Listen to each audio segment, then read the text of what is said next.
Habis semua nanti ini ludes. Tapi luar biasa.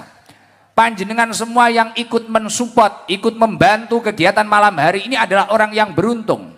Mengingat apa yang disampaikan oleh Sultanul Aulia Syekh Abdul Qadir Al-Jailani, rajanya para wali.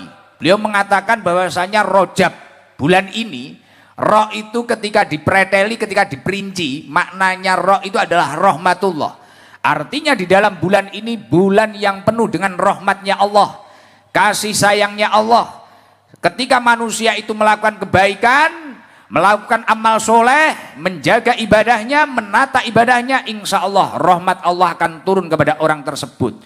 Artinya ketika panjenengan bersedekah, panjenengan ikut membiayai kegiatan sebesar ini yang mengumpulkan puluhan ribu jamaah yang hadir untuk berzikir bersama, bersolawat bersama, mengaji bersama, bahkan sampai nanti puncaknya mahal qiyam dan doa. Masya Allah, saya yakin seluruh yang ikut mensupport, ikut membantu atau bahkan ikut hadir pada malam hari ini akan digerojok rahmatnya Allah subhanahu wa ta'ala. Yang punya masalah insya Allah masalahnya segera tuntas. Yang punya penyakit insya Allah segera diberi kesehatan lahir batin. Yang punya utang piutang insya Allah utangnya segera lunas.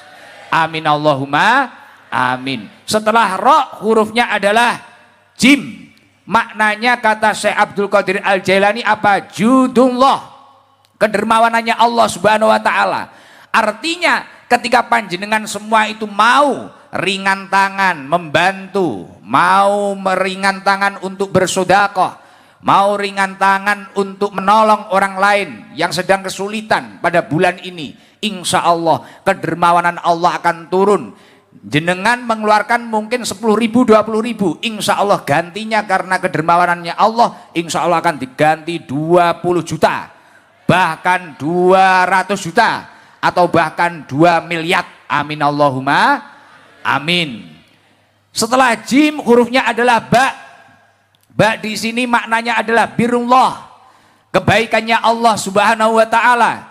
Insya Allah ketika orang-orang ini simpang berambai Kota Waringin Barat, insya Allah masyarakat Pangkalan Banteng ini insya Allah ketika kompak melakukan kebaikan, insya Allah kebaikannya akan dibalas oleh Allah yang lebih banyak dan lebih barokah. Sejalan dengan apa yang disampaikan oleh Allah, in ahsantum ahsantum li anfusikum. Kebaikan yang panjenengan semua perjuangkan insya Allah akan kembali kepada diri panjenengan dengan keadaan yang lebih baik dan lebih barokah. Semoga seluruh yang hadir benar-benar diberkahi oleh Allah subhanahu wa ta'ala. Amin Allahumma amin. Bahkan kayak Ibu Bupati, Masya Allah, ini tadi nggak kalah semangat sama jamaahnya. Biasanya kalau saya di daerah-daerah lain itu mungkin para pejabat itu hadirnya mepet waktu atau bahkan kadang telat. Tapi beda sama Ibu Bupati panjenengan Kota Waringin Barat, Masya Allah, luar biasa. Mulai maghrib tadi beliau sudah nyampe rumahnya Pak Lurah. Sampai saya ketemu Pak Wabub kaget, loh kok sudah di sini. Setelah maghrib Ibu Bupati sudah Masya Allah, sudah keluar dari kamar, wah sudah fresh, cantik, luar biasa. Masya Allah. Nggih. Lah niki, ini jadi mulai umaroknya, masyarakatnya, pemimpinnya, tokoh-tokohnya semangat, Masya Allah. Semoga persatuan yang ada di kota ini senantiasa terjaga ila yaumil qiyamah. Amin Allahumma amin. Beruntung sekali lagi saya ucapkan untuk panjenengan semua yang sedekah. Saya mengingat apa yang pernah disampaikan oleh Rasulullah Shallallahu Alaihi Wasallam. Man tasaddaqa fi Rajab, barang siapa yang bersedekah pada bulan Rajab, maka beruntung ini. Yang ikut andil acara ini, yang ikut mensupport, ikut membantu acara ini sangat beruntung. Man tasaddaqa fi Rajab, barang siapa bersedekah di bulan Rajab, di bulan yang dimuliakan oleh Allah, ba'adallahu minan nar kamigdari hurabin tarafarhon fil hawa, tarafarhon min wakrihi fil hawa hatta mata haroman. Orang tersebut akan dijauhkan dari api neraka sejauh burung gagak yang terbang bebas dari sangkarnya hingga mati karena tua. Artinya apa? Ketika panjenengan membantu kegiatan ini dengan ikhlas lillahi ta'ala, insya Allah itu akan menjadi salah satu sebab panjenengan dijauhkan dari api nerakanya Allah Subhanahu wa taala. Amin Allahumma amin. Semoga seluruh yang hadir selamat dari api neraka. Amin Allahumma. Zikir ini ketika panjenengan semua nanti amalkan, ketika sudah nyampe rumah mulai besok diamalkan istiqomah 1 hari 100 kali, ini akan berbuah fadilah yang luar biasa. Sejalan dengan apa yang disampaikan oleh Rasulullah Shallallahu Alaihi Wasallam. Jadi ini yang menyampaikan bukan saya, Rasulullah. Infonya A1 ini dari pusat ini, pusatnya manusia, Kanjeng Nabi Muhammad Shallallahu Alaihi Wasallam. Dawuhipun Rasulullah, man qala la ilaha illallah al malikul haqqul mubin. Barang siapa yang membaca zikir la ilaha illallah al malikul haqqul mubin fi kulli yaumin mi'ata marrah, setiap hari dibaca 100 kali. Loh Gus, waktunya kapan? Terserah, habis sholat duhur atau asar atau maghrib atau isya atau subuh, penting istiqomah, continue. La ilaha illallah al malikul haqqul mubin, la ilaha illallah al malikul haqqul mubin. Pada hitungan ke-100 ditutup dengan la ilaha illallah al malikul haqqul mubin Muhammadur Rasulullah shadiqul wa'dil amin. Fadilah yang pertama kata Rasulullah apa? Kana lahu amanan minal fakri. Orang tersebut akan diberi keamanan dari kefakiran, selamat dari kefakiran. Saldonya, rezekinya insya Allah kayak ibu bupati, unlimited. Setiap pegang saku ini insya Allah keluar uang. Lah minimal kayak saya keluar rokok. Lah mesti ada rezekinya.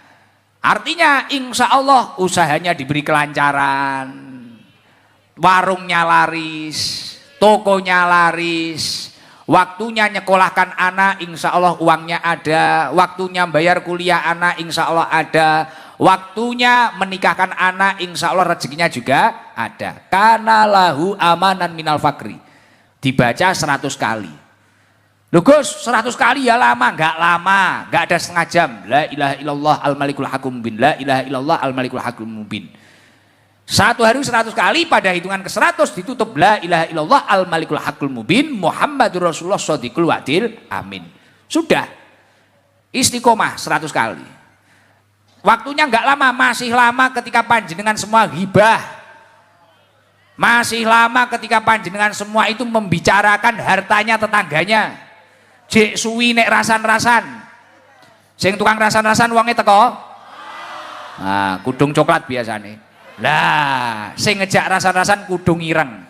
Lah arep muni kudung putih rawani karena ibu bupati. Lah gak wani, ibu bupati gak tahu rasan-rasan, mikirne rakyate sampai mumet ya.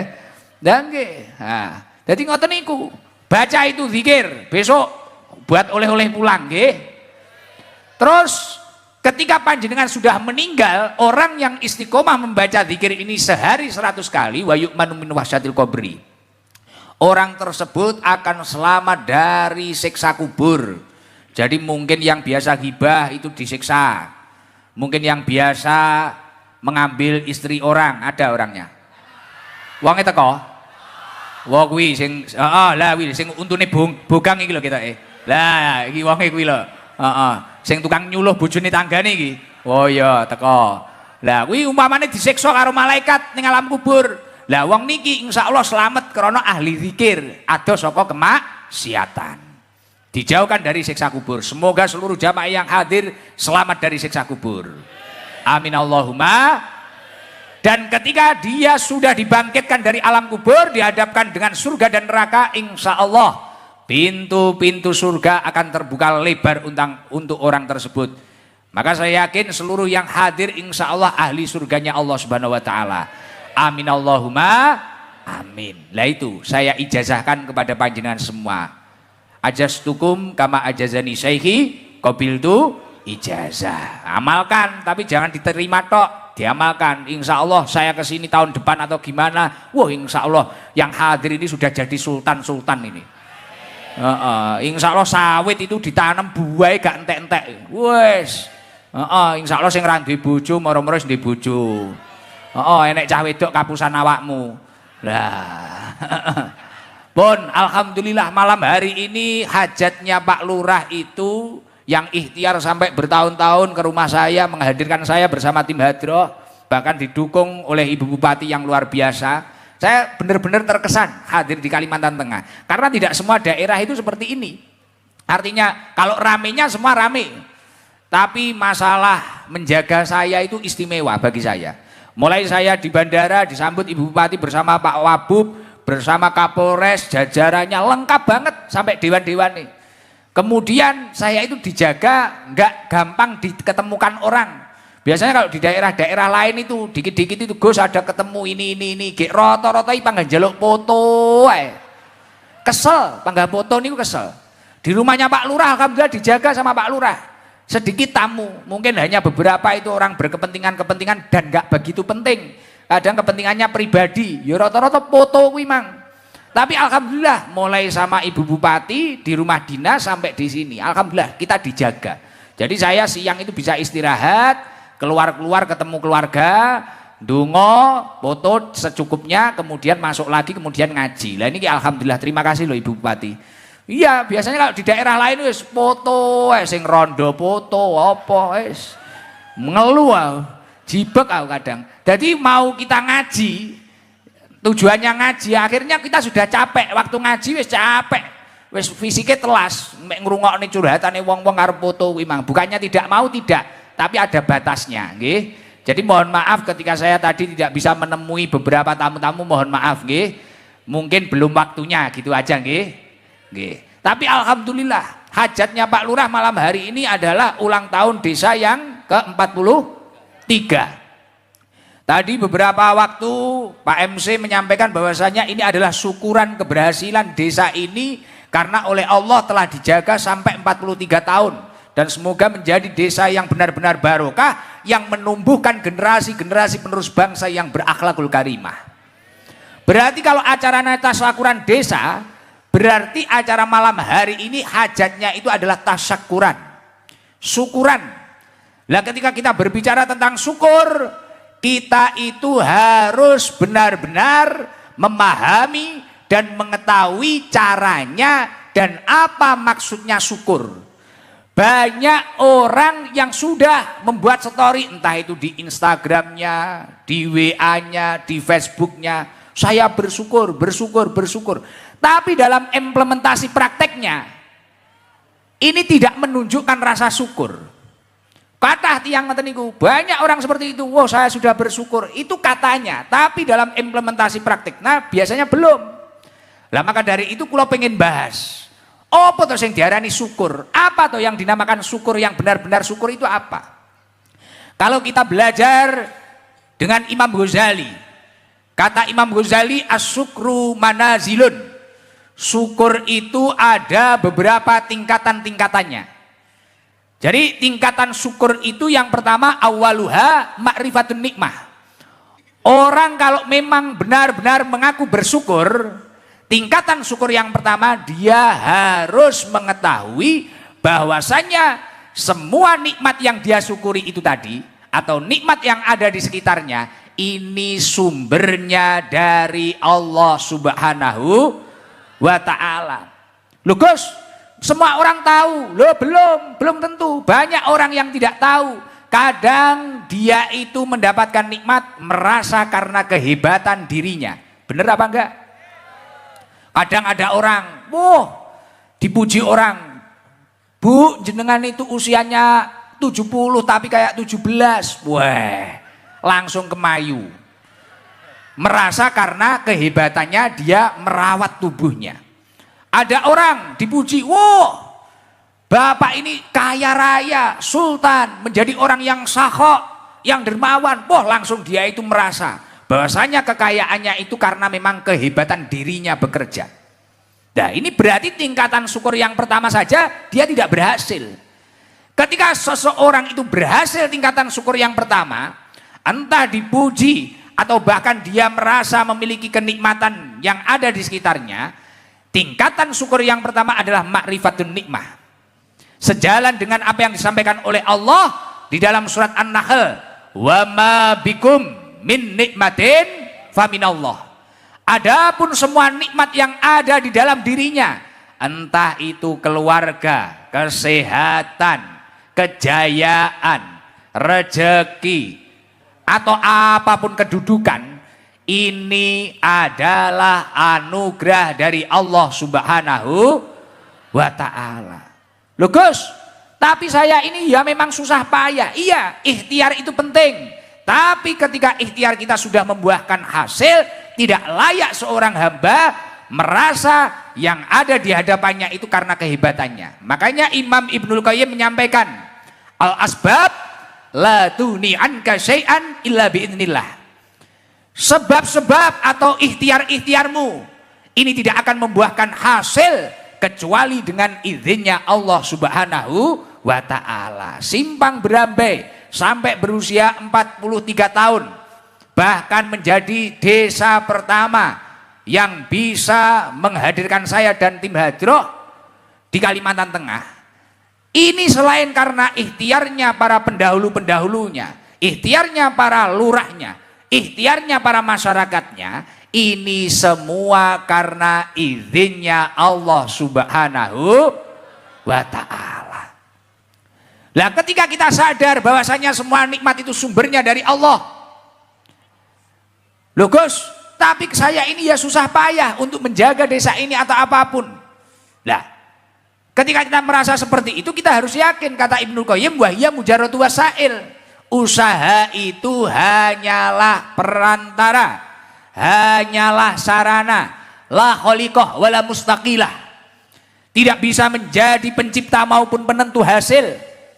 Kayak Ibu Bupati ini dianugerahi oleh Allah bisa memimpin Kota Waringin Barat 2 kali ya Ibu ya. Nah ini selain beliau itu ya memang luar biasa. Saya lihat pidatonya enak didengarkan. Bahkan beliau ini cerdas loh. Belajar bahasa Jawa, pantun-pantunnya tadi spontan loh. Spontan ya Ibu Bupati ya. Masya Allah, beliau langsung hafal, langsung bisa loh. Langsung lumayan fasih loh. Ya kayak saya kalau bahasa Inggris lah. Ya, langsung fasih. Nah ini selain dari ikhtiar beliau atau doa dari pendahulu-pendahulu beliau, karena beliau mendapatkan izin dari Allah Subhanahu wa ta'ala. Kalau beliau tidak diizini, mau ikhtiar seperti apapun, ya tidak akan berhasil. Nah ketika seseorang itu sudah meyakini bahwasanya nikmat itu sumbernya dari Allah Subhanahu wa ta'ala, akhirnya selain dia itu berikhtiar, beliau itu juga berusaha untuk melakukan jalur langit agar Allah menurunkan izinnya. Paham? Maksudnya gimana? Umpamane ada yang berhasil menjadi juragan sawit, ada yang berhasil menjadi juragan bakso. Ketika dia itu mengaku, wah Masya Allah warung saya itu dulunya 1, sekarang 5, sekarang 10. Sawit saya dulu itu 2 hektar, sekarang 20 hektar. Dulu itu saya hanya punya ini, sekarang ini. Lah ketika dia itu mampu makrifatin nikmah, mampu mengetahui bahwasanya sumbernya nikmat dari Allah, selain dia itu ikhtiar jalur darat, pasti dia itu juga akan ikhtiar melobi pusat, yakni Allah Subhanahu wa ta'ala. Akhirnya dia akan meyakini bahwasanya piye carane nek awan macul bumine Allah, bengi macul langite Gusti. Dadi nyambut gawe kuwi penting, ibadah ya penting, ikhtiar kuwi penting, donga ya penting. Itu kuncinya itu adalah makrifatun nikmah, mengetahui bahwasanya nikmat itu sumbernya dari Allah. Lah masyarakat Simpang Berambai kalau benar-benar mensyukuri desa ini yang berumur 43 tahun, selain menjaga kerukunan desa ini, ibadahnya juga dijaga, kemaksiatannya juga diminimalisir, ketakwaannya ditingkatkan, keimanannya ditebalkan, insya Allah akan menjadi desa yang baru diridhoi oleh Allah. Lah itu kuncinya adalah makrifatun nikmah. Nomor 2, kuncinya apa? Ketika kita mengakui bersyukur kepada Allah, al-farhu biha atau al-farhu bin nikmah, itu kata Imam Ghazali. Kalau kamu memang mengaku bersyukur kepada Allah, bahagialah atas nikmatnya Allah. Banyak orang yang mengaku sudah bersyukur, tapi pada kenyataannya dia tetap mengeluh dengan nikmat yang ada di sekitarnya. Contoh kecil apa? Semisal kita itu berdoa kepada Allah dan sampai usaha susah payah pengen HP, katakanlah saya ini pengen HP iPhone, tapi dilalah kersane Allah, Allah menurunkannya itu Xiaomi. Pengennya iPhone, Allah menurunkannya Cross atau Xiaomi. Wes, pengen saya ini yang kameranya 3 di belakang, tapi dapatnya yang kameranya 1. Padahal itu semua kan keputusannya Allah. Nah, kalau mengaku bersyukur, orang itu harus mampu ridho akan pemberiannya Allah Subhanahu wa taala. Banyak orang yang gagal syukur atau kufur nikmat, sudah mendapatkan nikmat tapi masih mengukur nikmatnya dengan nikmat orang lain. Sudah punya suami, lihat suaminya temannya. Wonge teko? Panggah kono tersangkane. Wis duwe omah. Omahe ya wis apik, ya wis cukup. Tapi jek nyawang omahe kancane, nggak seneng, nggak pernah bersyukur, nggak pernah bahagia akan nikmat yang ada di sekitarnya, kurang terus. Boleh kita itu pengen sesuatu kebaikan itu boleh, tapi jangan sampai kemudian kita itu tidak ridho akan nikmat yang sudah ada di antara kita. Jadi kalau panjenengan ini nek pengen nikmat wibarokah, bahagia.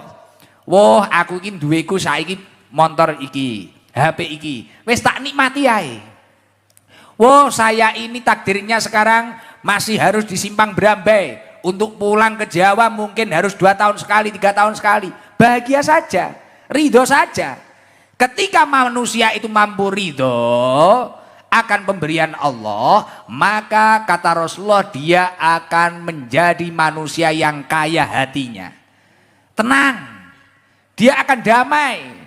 Tapi mau dia itu dikasih apapun, ketika dia itu tidak bahagia akan pemberian Allah, yang ada mengeluh. Punya motor 1, lihat motor temannya yang lebih bagus, akhirnya motor temannya dipikir dimasukkan kepala. Otak ini kemasukan motor. Punya rumah sudah bagus, tapi tidak mampu ridho dan tidak mampu bahagia akan rumahnya, melihat rumah tetangganya, wah rumah tetangga saya dicor, dak cori loh dilebokni sirah, pikir sampai ngeluh, gitu. Bojo pilih-pilihane dhewe, nek golek-golek dhewe, baran wis ngetokne anak 3 awake rada gemoy lemu. Iki kok malih lemu ngene apa pertombok ae. Akhirnya nyawang bojone kancane lebokne sirah.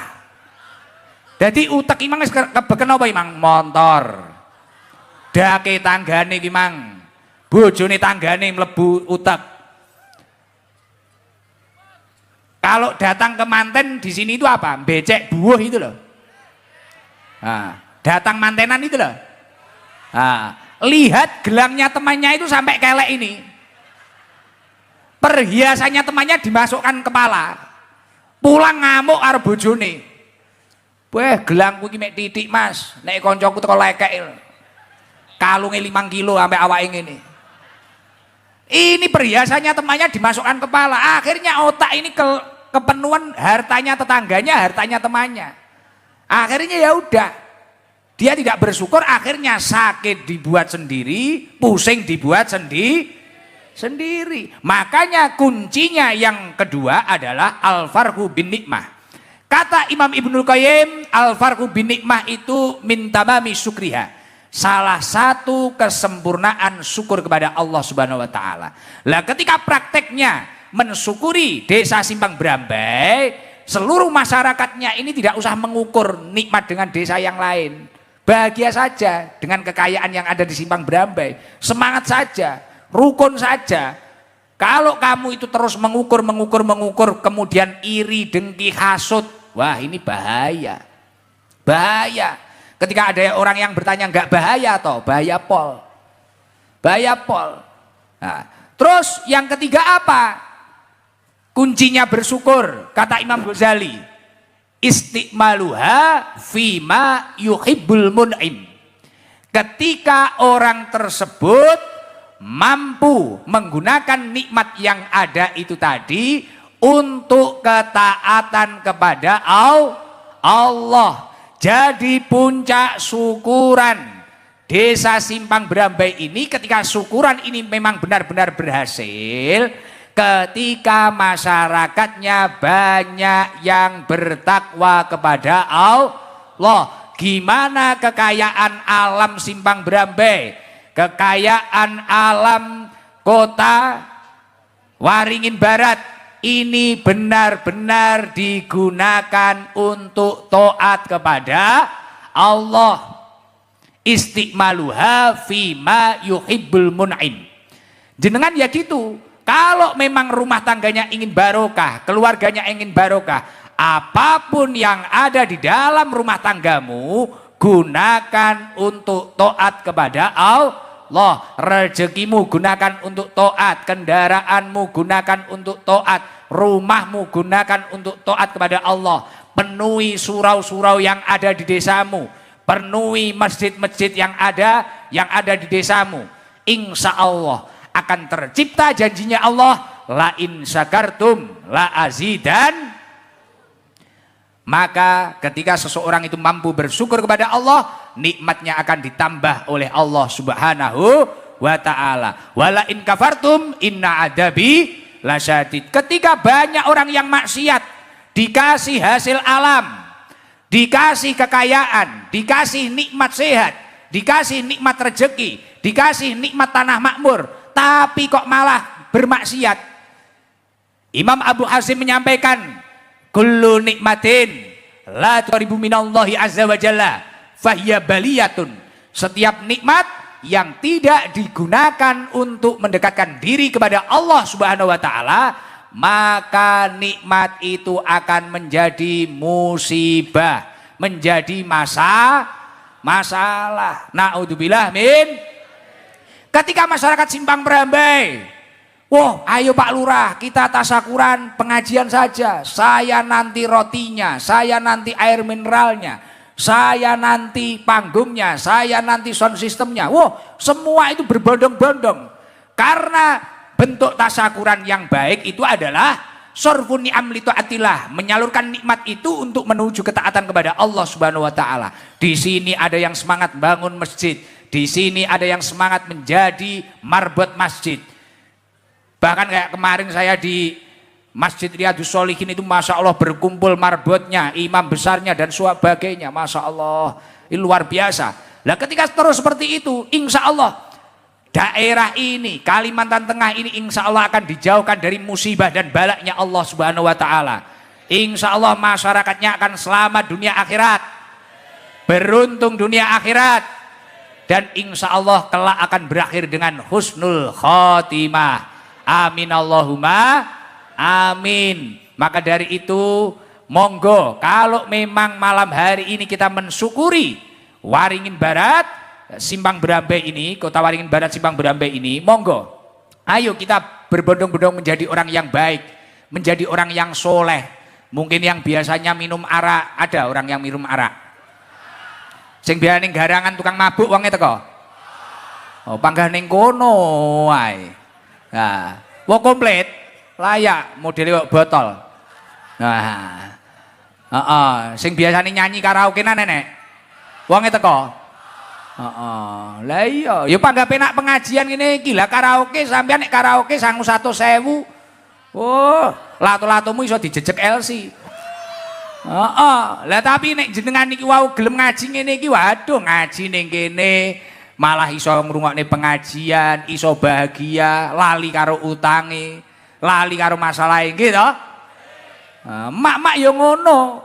Mek gur numpak pickup, numpak nopo urunan iso nyang wong ganteng ngene iki. Lah. Ya to? Nggih, beruntung, makanya enggak usah maksiat lah, enggak usah maksiat. Makanya kalau kita mampu bersyukur dan menggunakan nikmat itu dengan baik, asyukru qayyidun lil maujud. Syukur itu dapat mengikat nikmat yang sudah ada di dalam dirimu. wa sayyidun lil mafqud, dan syukur dapat menarik nikmat yang belum ada di dalam dirimu. Insya Allah seluruh yang hadir akan dinaikkan derajatnya oleh Allah Subhanahu wa taala. Amin Allahumma. Masya Allah, ternyata yang hadir luar biasa. Sampai ini nggak kelihatan mana yang garangan, mana yang nggak ketok. Saya itu di Blitar kan terkenalnya Gusnya garangan biasanya. Tapi ternyata di sini yang hadir mulai para kiai, para tokoh, bahkan pejabat, masya Allah. Dan kerukunan di Kota Waringin Barat ini harus benar-benar dijaga, benar-benar dijaga. Saya berkali-kali menyampaikan karena ya Allah kompak organisasinya, mulai dari NU-nya, mulai dari yang lain, masya Allah luar biasa. Pejabatnya, umaroknya, ulamanya semangat, rakyatnya juga semangat, masya Allah. Bahkan kegiatan seperti ini bisa sukses. Ini kan musim hujan ya kan? Nah, tapi tidak hujan, diberi kelancaran, masya Allah. Ini pasti karena doa-doa orang tulus itu. Yang mulai sore sudah hadir, sholat asar di sini, sholat maghrib di sini, masya Allah. Semoga apapun hajat panjenengan semua diijabah oleh Allah Subhanahu wa taala. Walaupun ini juga acara Isra Mi'raj, karena tadi malam saya di masjid sudah membahas sedikit tentang Isra Mi'raj. Karena Tablek Akbar ini dan karena kerukunan ini saya ingin membahas tentang gimana kita itu menjadi manusia yang utama. Tadi kalau masalah syukur tadi kan sudah gitu. Pun ngantuk napa dereng? Sudah ngantuk? Dereng. Jadi panjenengan itu sering mendengar istilah ketika saya itu bilang dekengan pusat. Pernah dengar? Kamu itu kalau ingin menjadi manusia yang mendapatkan dekengan pusat, maksudnya dekengan pusat itu gimana? Ya didekengi Allah Subhanahu wa taala. Bukan pusatnya manusia lah. Kalau pusatnya manusia itu pun ya Rasulullah Shallallahu alaihi wasallam. Tapi kalau pusatnya pusat ya Allah Subhanahu wa taala. Di dalam kitab Tanbihul Ghafilin ada beberapa resep, ada beberapa tips agar manusia itu menjadi manusia yang utama. Artinya utama di sini ketika dia itu menjadi manusia yang utama, insya Allah dia itu akan menjadi manusia yang utama di hadapan Allah dan utama di hadapan para manusia. Lah, desa ini kan sudah simpang berambai ini rukunnya sudah, kompaknya sudah, guyupnya sudah. PR-nya apa? Gimana kita itu menjadi manusia yang utama. Bersaing yang baik itu bukan bersaing dengan orang lain. Gimana kita mampu bersaing dengan masa lalu kita yang belum baik dengan hidup kita saat ini. Jadi orang yang baik itu adalah orang yang bersaing dengan masa lalunya. Artinya gimana? Gimana hidupnya itu terus bisa lebih baik, lebih baik, lebih baik, lebih baik. Dan gimana dia itu mampu mempersiapkan bekal setelah kehidupannya atau setelah kematiannya. Itu Al-Qayyis, orang yang cerdas kata Rasulullah. Nah, malam hari ini saya ingin membahas gimana kita itu menjadi afdhalun nas, orang yang utama, agar kita diutamakan oleh Allah dan utama di hadapan para manusia. Izin mohon maaf, ketika jenengan itu ada di suatu tempat kemudian panjenengan diutamakan, seneng atau enggak? Mungkin panjenengan beli sesuatu di warung kemudian diutamakan, wah ini Pak Lurah toh, ini Pak Lurah Simpang Brambe toh, wah ini Pak Heri toh. Akhirnya antri 300, dia itu didahulukan. Semisal lah, sulit nyari jadwal saya, kemudian saya utamakan, seneng apa enggak? Wah saya langsung mau karena Ibu Bupati baik, wah di Kalimantan Tengah, wah oke, saya siap. Awalnya harus antri bertahun-tahun, tiba-tiba hanya antri 1 bulan. Seneng apa enggak? Seneng toh? Nah, artinya menjadi manusia yang utama ini memang istimewa. Apalagi kalau utama di hadapan Allah. Belum sampai berdoa minta apa-apa, masih batin toh. Ya Allah pengen umroh. Tiba-tiba besok ada orang ngumrohkan. Tiba-tiba panenan sawit itu rizkinya min haitsu la yahtasib. Banyaknya berlipat-lipat ganda. Nah ini kan istimewa. Lagi berdoa pengen sehat, tiba-tiba di ronsen, didiagnosa penyakitnya sudah nggak ada. Lah ini karena mendapatkan keutamaan dari Allah. Nah, di dalam kitab Tanbihul Ghafilin, kuncinya menjadi manusia yang utama, afdhalun nas man kana fihi khamsu khisalin. Sebaik-baiknya manusia itu ketika di dalam dirinya bersemayam 5 hal. Diingat-ingat boleh, dicatat juga boleh. Ini kunci menjadi manusia yang utama dan kunci menjadi manusia yang mendapatkan dekengan pusat. Afdhalun nas man kana fihi khamsu khisalin. Lebih sebaik-baiknya manusia atau manusia yang utama adalah manusia yang di dalam dirinya bersemayam 5 hal. 5 hal itu tadi apa saja? Yang pertama adalah ayyakuna ala ibadati rabbihim mukbilan. Ketika dalam setiap aktivitas kebaikannya diniatkan sebagai perwujudan ibadah kepada Allah. Contoh paling sederhana, Pak Lurah, Pak Heri Sudarmanto memimpin Simpang Brambai. Wah, saya niatkan ini pengabdian agar saya itu menjadi orang yang bermanfaat, agar desa saya itu ada perubahan, agar desa saya itu maju. Ibu Bupati niat sampai 2 periode. Wah, saya niatkan ini agar Kota Waringin Barat ini tambah baik, tambah baik. Ini saya niatkan untuk beribadah. Pengabdian saya kepada umat, kepada masyarakat Kota Waringin Barat. Nah, jenengan semua ya gitu. Saya bekerja berangkat pagi. Ini untuk mencari bekal ibadah agar saya itu kuat melakukan ibadah. Saya ngaji, datang di majelis ini mencari ridhonya Allah, melakukan perintahnya Allah. Begitu juga saya ini. Kalau ingin menjadi afdhalun nas, jangan sampai saya jauh-jauh dari Blitar ke Kalimantan Tengah niatnya tidak niat untuk perwujudan ibadah, jangan sampai. Kalau ingin jadi afdhalun nas, niatkanlah kebaikan panjenengan untuk perwujudan ibadah kepada Allah. Ini poin yang pertama. Paham? Jenengan istri di rumah, suaminya kerja. Ketika masak ini loh, ini niatkanlah. Wah, saya ini masak, ini untuk suami saya, untuk anak-anak saya. Ini sebagai perwujudan ibadah saya, bakti saya kepada suami saya. Sudah diniati seperti itu, agar ini keluarga saya barokah. Masak nggak ngeluh, nggak kayak emak-emak ini.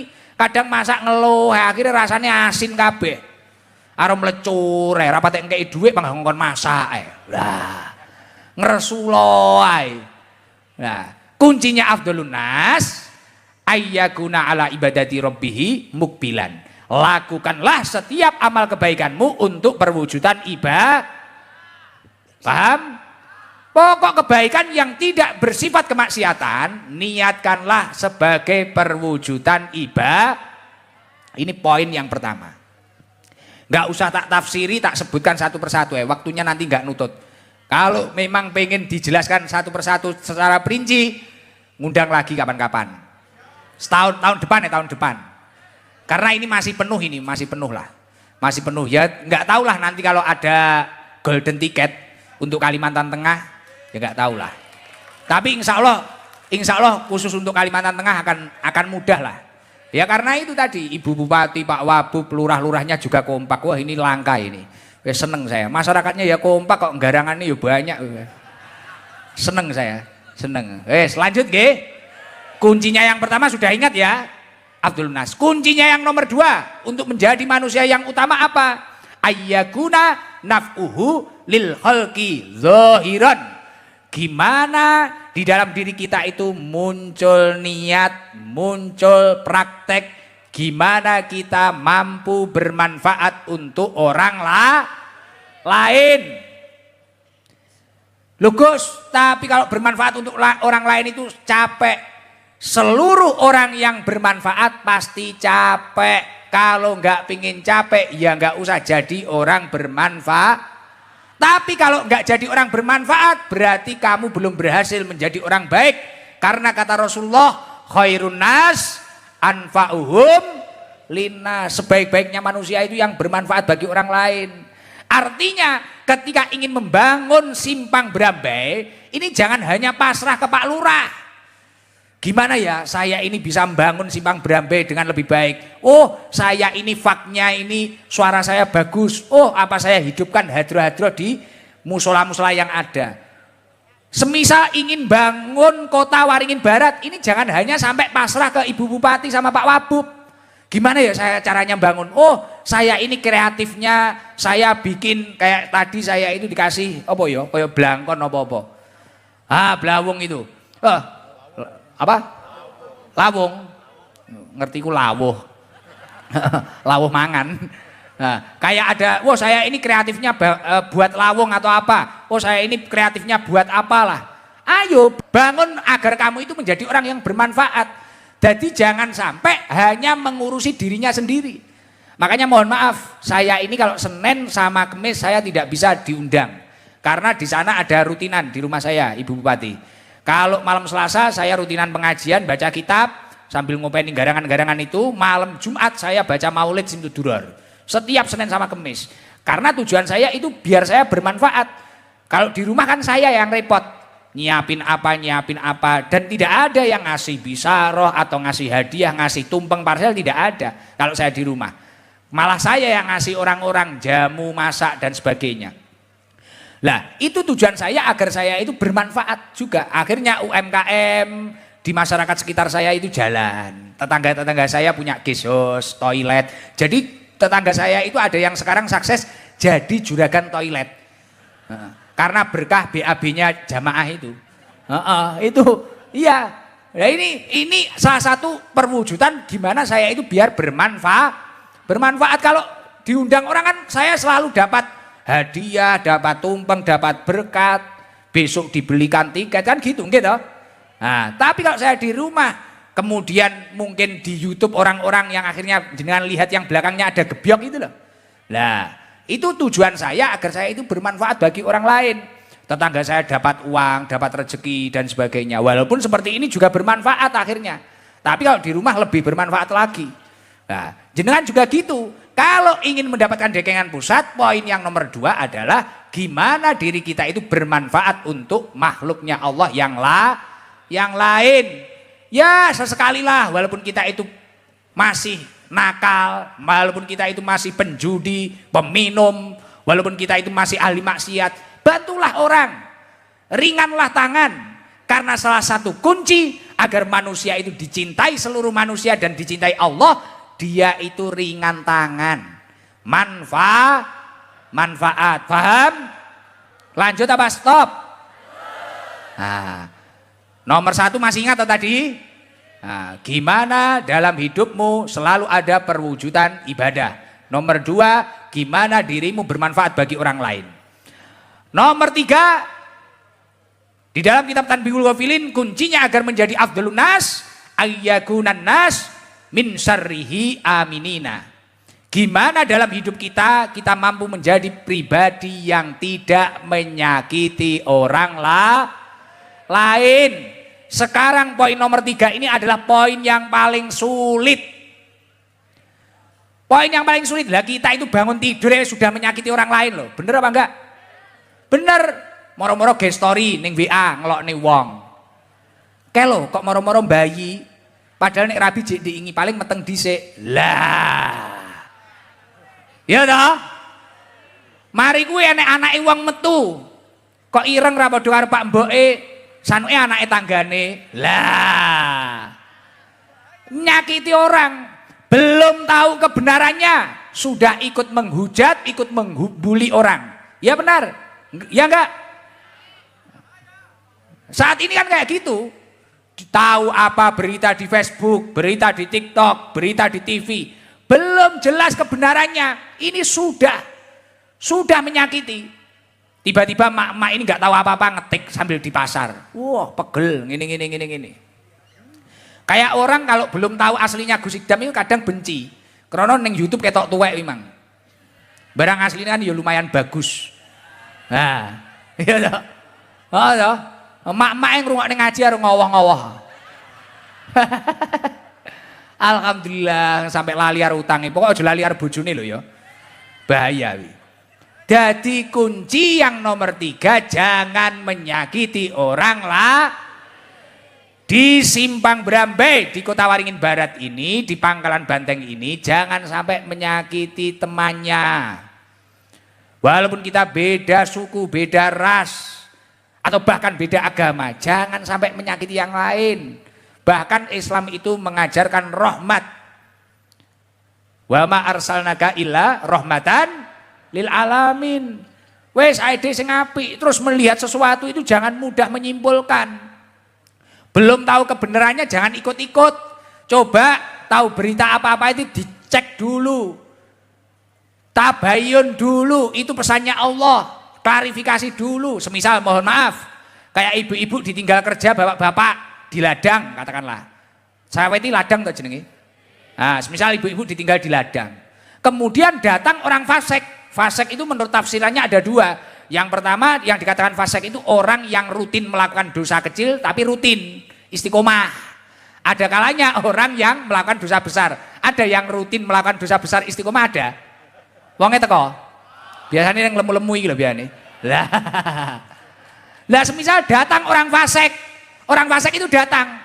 Suamimu tadi di ladang itu ketemu mantannya. Gini. Belum tahu kebenarannya. Tiba-tiba ibu-ibu ini sudah nyambut suaminya, nggawa ompreng. Gak usah mulai, turun jobo wis ngene wis suwe. Padahal imang tibakno ketemu mbah-mbah, tuwek, nulungi ngunggahne suket, apa piye. Nek ra ngono kadang enek ibu-ibu iki gagal paham. Enek suamine rapat, umpamane rapat NO lah. Rapat MWC apa piye, Pak, Bu, aku tak rapat sik. Iya Pak, engko mulai jam 10 ya. Dilalah krono rapat imang melese wektune. Akhirnya mulai jam 12. Wah, langsung kancane kon video kabeh. Dadi sor beduk di video, jeding di video. Kira-kira enek sapa iki? Jerene mulai jam 10 kok mulai jam 12. Nah, biasanya sing tukang ngono kuwi kudung ireng klambi kuning. Lah. Lah iya. Jangan seperti itu. Kalau belum tahu kebenarannya dan kenyataannya, jangan mudah menyimpulkan. Ayatnya apa itu? Ya ayyuhalladzina amanu in ja'akum binaba'in fatabayyanu. In ja'akum fasikun binaba'in balik sampean lari kabeh. Kalau datang kepadamu orang fasik ya toh, membawa kabar berita buruk, tabayun. Fatabayyanu, tabayun dulu. Tabayun dulu, klarifikasi dulu, ojo moro-moro agar tidak berpotensi menyakiti orang lah, agar tidak potensi fitnah. Lah hari ini bangsa kita, negeri kita ini lagi diuji. Sekarang kecanggihan teknologi itu istimewa. Istimewa loh, sekarang itu tidak hanya masalah sosial media loh, AI ada loh. Sekarang saya sama Pak Lurah ini diedit rangkul-rangkulan bisa loh. Dan kelihatan kenyataan diedit ciuman iso loh iki. Enek mak-mak moro-moro diedit ngamplok saya bisa loh. Teknologi itu canggih sekarang, makanya jangan mudah percaya dulu. Makanya Mas Wapres, Mas Gibran itu menyampaikan kita itu harus melek sosial media, khususnya para santri. Iya, karena kalau kita nggak melek sosial media, selain kita ketinggalan teknologi, efeknya apa? Kita itu mudah nanti dibuat pusing. Gus Ikdam ini ya, badannya dikasih Gus Ikdam, kepalanya dikasih Pak Lurah, ini bisa loh. Dan koyok tenanan. Jadi irung kuwi diganti irungnya Margono iso. Ngoten niku lho. Dan itu koyok nggak editan ini tenanan iso. Ngoten lho, paham ya? Nah, suara saya ini loh, makanya kayak kadang di TikTok, saya ini kan nggak punya sosial media. TikTok itu saya nggak punya. Facebook saya nggak punya. Ini bahkan saya menyuruh orang untuk merapikan ini. Jadi Facebook yang atas nama saya itu bukan saya itu. Saya nggak tahu, saya itu punyanya cuma Instagram tok. Namanya Ikdam Muhammad itu tok. Wes satu itu tok. Lah, tapi nama saya dibuat orang cari nganu, kadang ada yang mengumumkan Gus Ikdam butuh bantuan ini. Wah, jangan percaya. Makanya tadi saya bilang ke Pak Lurah, Ibu Bupati, tenang kalau pengen jadwal saya tenang, ini masih saya rapikan. Jangan sampai terkena makelar-makelar atau orang-orang yang berkepentingan. Sabar dulu, ini saya rapikan karena tujuan saya meratakan satu Indonesia iki krana pengen cetuk Gus Ikdam kabeh. Ngono lho, garangan iki akeh. Ngoten lho nggih. Jadi sabar dulu. Jangan sampai setelah ini baru wah seneng wes sesuk kudu. Sabar dulu, nanti tak rembuk sama Ibu Bupati. Ngoten nggih? Nah, nanti bisa diacarakan di kota sana nanti. Masya Allah, masuk luar biasa. Jadi penting rukun, jangan mudah diadu domba. Walam taslab hadi nikmatur rabbaniyatul kubra min katsirin minan nas illa mafsadahu dolimuna min sufusihim. Anugerah kesuksesan, kerukunan, kemerdekaan ini tidak akan dicabut oleh Allah kecuali dengan adanya kerusakan yang disebabkan oleh orang-orang yang zalim. Makanya di Kalimantan Tengah ini kalau ada orang zalim mau mengadu domba, jangan mudah percaya. Pertahanan kerukunan ini ila yaumil kiamah. Apapun rasnya, apapun bahkan partainya, apapun pilihannya, tapi ketika sudah berbicara Kalimantan Tengah kita harus kompak, harus rukun. Semoga menjadi daerah yang diridhoi oleh Allah Subhanahu wa taala. Amin Allahumma. Kuncinya menjadi manusia yang utama nomor 4 apa? Ayyakuna amma fi aidin nas aisan. Tidak menyandarkan diri pada manusia. Hidupnya bergantung kepada Allah. Banyak orang menyesal, banyak orang kecewa karena menyandarkan hidupnya pada manusia. Sandarkan itu kepada Allah. Kayak anak kecil, anak muda-muda itu kadang kan menyandarkan hidupnya pada manusia. Masih kecil kadang wis pacaran, ngalor ngidul digandengi. Ya toh? Wis ngalor ngidul bocah nom-nom lho biane. Ya toh? Pacaran ngalor ngidul digandengi, tibane kadung digondang-gandeng ngalor ngidul tibane ora dadi bojone. Tibane terapi karo wong liya, undangane karo wong liya. Lah iki aja menyandarkan pada manusia. Kalau kamu menyandarkan hidup pada manusia kecewa.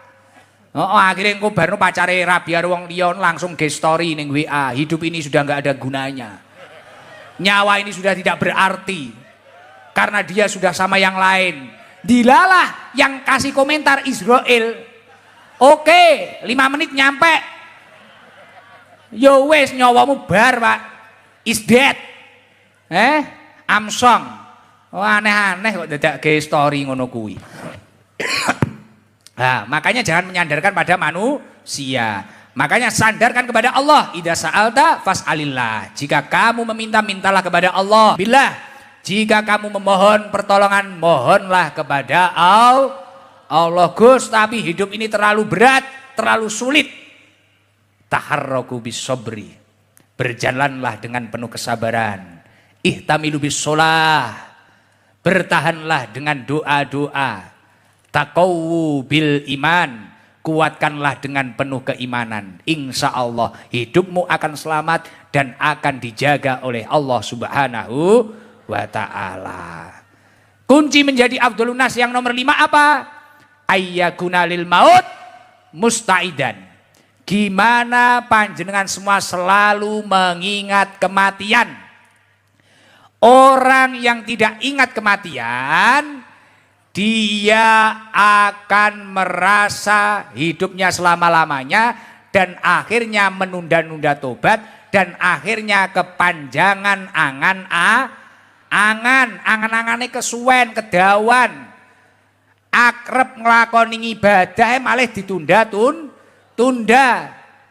Makanya selalu mengingat kematian. Orang yang ingat kematian akhirnya dia akan terus semangat untuk beribadah, untuk bekal kematian ketika dirinya sudah dipanggil oleh Allah Subhanahu wa ta'ala. Lah, 5 hal ini tadi adalah kunci menjadi afdhalun nas. Kunci menjadi manusia yang utama. Kunci menjadi manusia yang mendapatkan dekengan pusat. Mugi-mugi kita semua dinaikkan derajatnya oleh Allah Subhanahu wa ta'ala dan mendapatkan dekengan dari Allah Subhanahu wa ta'ala.